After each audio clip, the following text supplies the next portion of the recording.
All right, so we are back on part six, and sorry about me leaning in there. I had a little technical difficulty, but we want to continue now with some water ideas past our three water projects. There's a water footprint or virtual water, and that's really how much water do we actually use for goods and services. Each person has a water footprint. Each product has some virtual water hidden in it. So what I do want you to know is on the bottom here, some of these numbers. And they're a little bit small, so you can blow this up, but you can look at how many tubs does it take to produce something, virtual water. And for a cup of coffee, it's one tub. When we think of coffee, we think of, well, we're drinking a cup of water with some coffee, with some, stuff in it. But reality, it takes a whole bathtub full of water to make one cup of coffee. And you can see here the different numbers. So I would like you to know the different numbers from the ones that um, are on the study guide.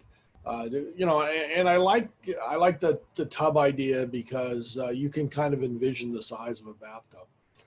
So lots of things have hidden water in them. And so when you eat bread and hamburger, consider how many tubs of water does it actually take. So pretty remarkable. All right, and then the ROC, we talked about that before. So I had the slide in two places. I'm not quite sure why, but so we'll skip that. Desalination, that's removing salt. And this is kind of the big thing now you're hearing, especially in California, where we have access to all this ocean water in theory, is you're distilling the water, you're heating it up, leaving the salt, and pulling out the fresh water. Or you're doing it reverse osmosis, which basically means there's a membrane and you're pressurizing and pushing water, salt water through a membrane where the salt gets trapped. And it just has the water. It's very expensive to do. Uses chemicals to kill algae that get into the water. And then afterwards, you're left with that very, very, very salty water at the end, what they call a brine. And what do you do with it? And most of the time, what they end up doing is pumping it out into the water, back into the ocean, far enough away they think is going to do the least amount of damage. There is plants here. There's one out at the in Catalina. They're always in a drought.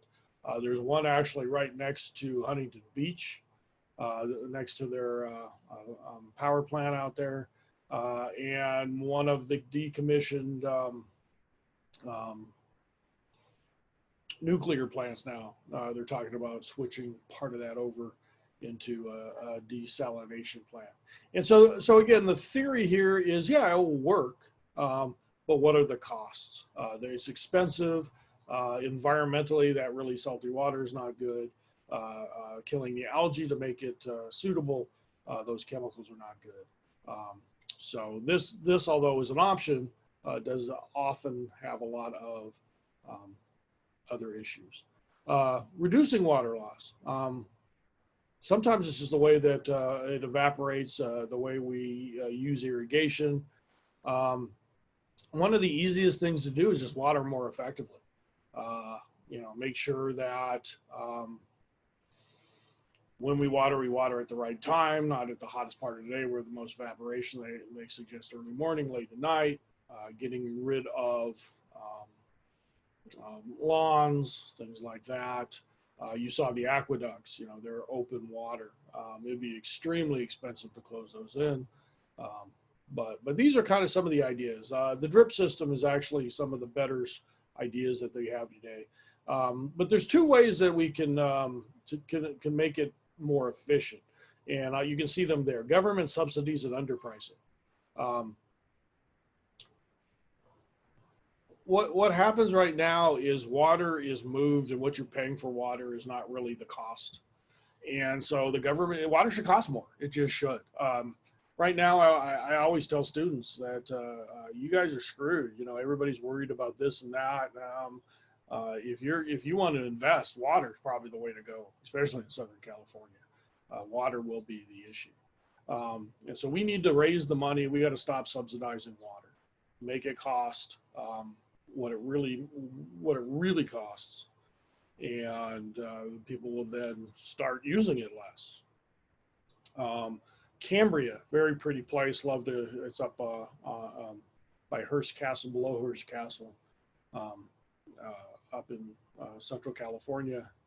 Um, that area, a huge drought. You can't build new property without water rights, and you can't get water rights. So the population won't grow much in Cambria. But they were in the drought. You could only flush your toilet like a certain amount of times a day. If you had guests, you would have to notify your water company, and they'd give you more of an allotment. People would go to the store, and you would go to the bathroom at the store because you didn't want to flush your toilet at home.